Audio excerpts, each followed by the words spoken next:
Hello बच्चों, आइए प्रश्न को पढ़ते हैं और समझते हैं। दो तरंगें किसी बिंदु पर विपरीत कलाओं में मिलती है।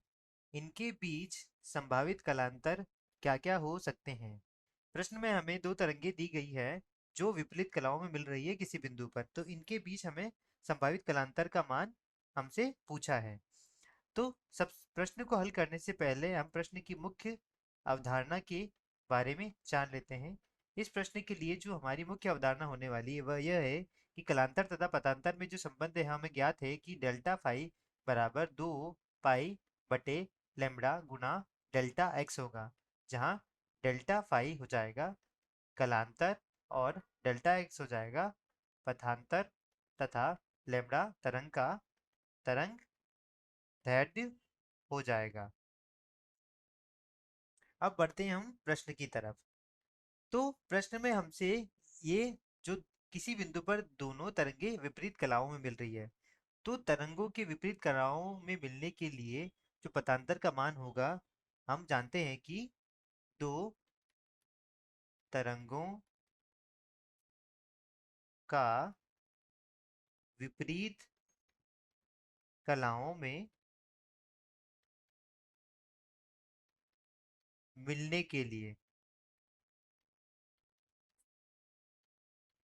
जो संभावित पथांतर होता है, संभावित पथांतर, उसका मान हमारे पास डेल्टा एक्स बराबर आता है लेमड़ा बटा दो या 3 लेमड़ा बटे 2, 5 लेमड़ा बटे 2, 7 लेमड़ा बटे 2 और इस तरह से आगे और भी मान। तो हम यह एक एक मान यहाँ इस समीकरण में रखकर देखेंगे। सबसे पहला जो कलांतर आएगा वह यह आएगा डेल्टा फाई वन, जिसे हम कह देते हैं, जहाँ डेल्टा एक्स का मान हम रखेंगे लेमड़ा बटा 2। तो यहाँ से हो जाएगा 2 पाई बटे लेमड़ा गुणा यह हो जाएगा लेमड़ा बटा 2। तो यहाँ 2 से 2 और लेमड़ा से लेमड़ा कट जाएगा, तो फाई का मान आएगा यहाँ पर, डेल्टा फाई का मान आएगा पाई आ जाएगा। अब हम बढ़ते हैं, डेल्टा फाई 2 बराबर हो जाएगा 2 पाई बटे लेमड़ा गुणा, इसका मान हम रखेंगे 3 लेमड़ा बटा 2। तो 2 से 2 कट गया और लेमड़ा से लेमड़ा कटने के बाद यह आएगा 3 लेमड़ा। उसी तरह हम डेल्टा 3 जो होगा, इसका मान यह रखेंगे यहाँ पे 5 लेमड़ा बाई 2 डेल्टा एक्स का मान। तो 2 पाई बटे लेमड़ा गुणा 5 लेमड़ा बटा 2, 2 से 2 कट गया तथा लेमड़ा से लेमड़ा कट गया, तो जो फाई थ्री का मान आएगा वह 5 लेमड़ा आएगा। इसी तरह आगे मान चलते जाएंगे।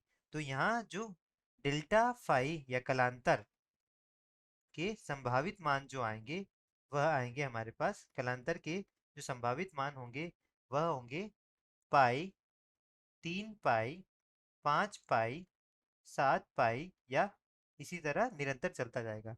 तो इसे अगर हम जनरल तरीके से लिखें तो यह हो जाएगा 2n+1 पाई हो जाएगा। यह क्या होंगे, कलांतर के संभावित मान हो जाएंगे, जहाँ n का मान होगा वह n बराबर 0, 1, 2, 3 इस तरह से n तक वो चलता जाएगा। तो यह हमारा अंतिम उत्तर है। आशा करता हूँ आपको समझ आया होगा।